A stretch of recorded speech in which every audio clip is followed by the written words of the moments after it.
comenzamos esta investigación en los programas DECID que había convocado la UBA, teníamos la idea de plantear una situación muy novedosa que se daba en el campo del derecho procesal con un gran impacto dentro de lo constitucional, que era estas nuevas nociones del debido proceso.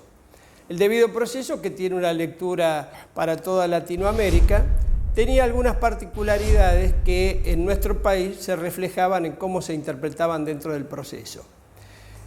Cuando nosotros tratamos de ver dentro del panorama de la investigación cuáles eran estos perfiles del debido proceso, encontramos que había temas fundamentales como la etapa probatoria.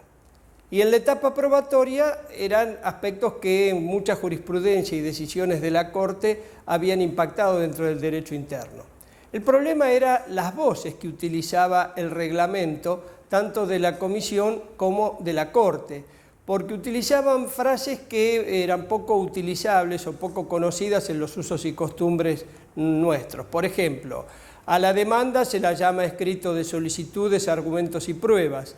La etapa probatoria no es propiamente una etapa de prueba, porque en realidad es una reiteración de lo que se planteó en la etapa de la comisión. Entonces lo que quisimos ver es cómo se podían trasplantar al derecho interno esas expresiones que estaban en los reglamentos y que provocaban cierta confusión práctica. El problema fue que en el estudio de los casos, de la jurisprudencia, nos dimos cuenta que la investigación realizada apenas había sido una introducción a lo que seguramente vamos a tener que profundizar en otras investigaciones, porque en el mismo tiempo se dio el tema del control de convencionalidad, que es el que trabajó Adelina Loiano, ¿no? En realidad, la idea de esta investigación era conciliar los temas procesales con los temas constitucionales o de control de convencionalidad. Es decir, la presencia de nosotros dos y de nuestro equipo de investigación era precisamente combinar eso. Por un lado, los procesalistas, que se advierte muy bien la presencia de ellos en la investigación, focalizados a cómo se lleva una denuncia de violación de derechos humanos ante el sistema y cómo tramita. Para los que hacemos derechos humanos, el tema era más de fondo, es decir, más bien ver qué pasa con las deficiencias del Estado cuando hace un proceso interno y el caso llega a la Corte Interamericana y la Corte Interamericana cuestiona lo que hizo el Estado, es decir, ahí aparece la verdadera violación. Y hay un tema de lo procesal que nos unifica a los dos, procesal y el tema de derechos humanos, que tiene que ver con el rol de la persona humana en el proceso.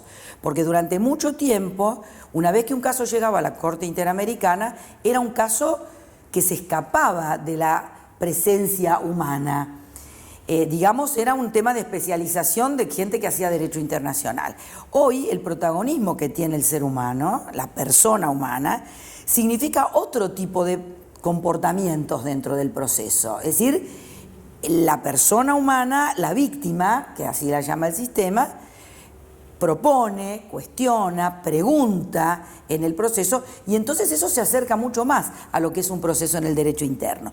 Y ahí aparece un poco lo que estábamos diciendo, el tema de la terminología. Es decir, que parecería que la Corte Interamericana está un poco alejada de lo que pasa en los distintos países. Claro, porque ese es justamente uno de los problemas que nosotros advertimos de manera inmediata. Para entrar en el proceso, en el sistema interamericano no es fácil, porque la noción de víctima, que había sido en los orígenes aquella que podía hacerse representar a través de la comisión y ver si tenía posibilidades de llegar hasta la Corte Interamericana para una eventual condena al Estado, eso fue cambiando con el paso del tiempo, impactando en el derecho interno en lo que se llama la legitimación para actuar en juicio. Y esa legitimación, en nuestro código procesal, en todos los 24 códigos procesales que tenemos en nuestro país, no ha cambiado, porque se sigue tomando el criterio de que si no hay afectado, no hay derecho. Y nosotros, en la posición que tenemos, por lo menos dentro de la investigación, era focalizar el tema de que hay que analizar en los derechos humanos los derechos afectados y no las víctimas en sí mismos. Las víctimas podrán tener derecho a reparación, pecuniaria, material, moral, la que fuese. Pero el derecho vulnerado dentro de un Estado necesita justamente una interpretación mucho más amplia, que fue la que nos originó cierto conflicto por ver, bueno, cómo se aplica en el derecho interno algo que no está consolidado dentro, cómo se aplica dentro del derecho interno lo que está consolidado en el derecho internacional. Acá los jueces van a seguir pidiendo la crisis de la persona antes del derecho. Y esa fue una de las variables de la investigación. Después encontramos otro inconveniente muy notorio.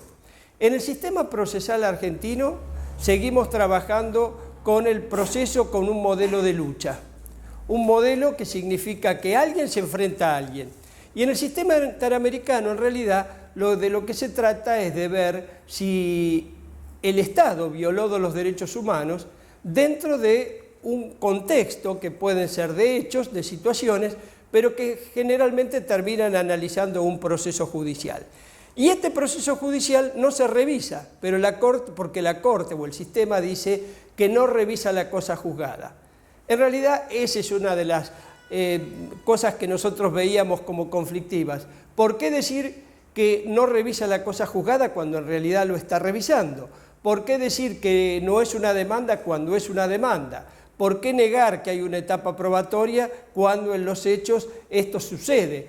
Es decir, el mensaje de la investigación trata de esclarecer cómo se debe actuar en el sistema interamericano, con qué lectura, con qué herramientas, pero en esta lectura es fundamental saber de qué se trata el control de convencionalidad. Y por eso esta reunión entre el derecho procesal que puedo yo representar y el derecho constitucional que puede representar la doctora Loiano nos fusiona como en una investigación que hasta podríamos decir que fue interdepartamental para analizar un clásico problema actual del derecho procesal constitucional. El doctor Gossaini recién hace una referencia un poco a lo que fue el núcleo de los temas procesales del trabajo.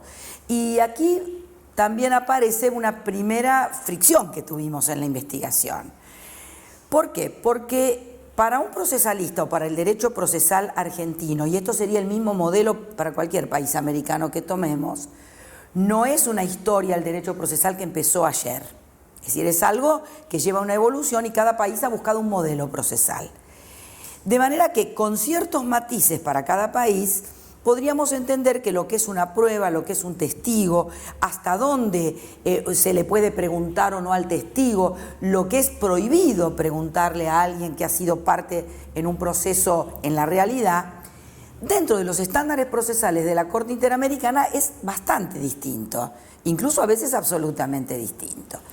Y ahí, vuelvo a decir, hubo algunas fricciones que justamente era lo que buscábamos en el tema de esto del control de convencionalidad. ¿Por qué? Porque la mirada desde el derecho interno, que sería la mirada del derecho procesal, un proceso se lleva de determinada manera y hay cuestiones que no se admitiría que en un recinto de prueba se hicieran. En el sistema interamericano, más precisamente en la Corte Interamericana, la cosa varía bastante. La Corte como tribunal tiene mucha libertad para preguntar. Los que intervienen representando a las víctimas o al Estado también tienen mucha libertad para contestar o para intervenir, y ahí muchos de los procedimientos a nivel de la Corte serían inviables en el derecho interno, y eso es lo interesante. Ahora, ¿cuál es el modelo que tiene que vencer en esta lucha, por así ponerlo? Para el sistema interamericano, que sería un poco lo que representamos los que trabajamos de derechos humanos, el equipo de investigación de este sector, el estándar lo marca la Corte Interamericana y el derecho interno se tiene que acomodar. Para los que trabajaron desde procesal, la regla es muy fuerte. Por ejemplo, un perito, para dar un ejemplo que lo puede ver cualquiera. Un perito en el derecho interno es una persona que tiene que estar calificada por un diploma, tiene que tener una especialización como tal, tiene que ser aceptada por las partes para que la evaluación técnica que hace sea válida. En la Corte Interamericana esto es bastante diferente. La Corte acepta que una persona que ha escrito libros sobre derecho de familia sea un especialista en derecho de familia. Y esa persona puede ir y puede declarar y puede hablar, la contraparte puede objetarlo, pero lo cierto es que las razones para objetar a un perito son totalmente distintas. Cuando uno mira una audiencia en la Corte Interamericana como abogado nacional, y todos los que estuvimos en la investigación ejercemos la profesión de abogados, nos encontraríamos que estaríamos a los 5 minutos diciendo este testigo no declara, o este perito no es un perito. Entonces, esos son los verdaderos desafíos y un poco lo que nos abrió la puerta de esta investigación, ¿no es cierto? Es ver hasta dónde la Corte mira desde un lugar que casi es un Olimpo, porque los estados están respondiendo a otros estándares y los jueces responden a esos estándares. Entonces, tampoco el juez está en demasiada libertad, aunque como decía el doctor, el control de convencionalidad se lo exige, a visualizar otra manera de hacer un proceso. Es decir, el juez nacional, argentino, peruano, chileno, cualquier país, está acotado a su código procesal. Y en cuanto se sale, la contraparte impugnaría. Dentro del sistema interamericano, la apertura es mucho mayor, el proceso es distinto y el Estado está bastante desprotegido, obviamente. Bueno, ese ha sido el objeto de toda la investigación.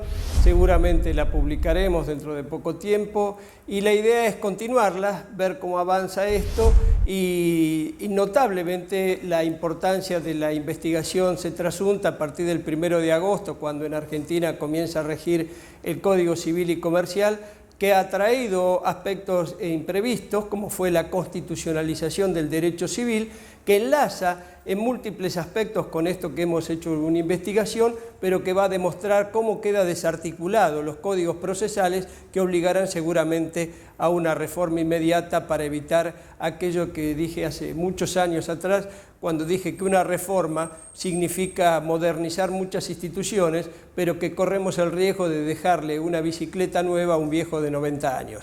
La va a tener el instrumento, pero no va a saber cómo utilizarlo. Muchas gracias. Bueno, nada más, muchas gracias.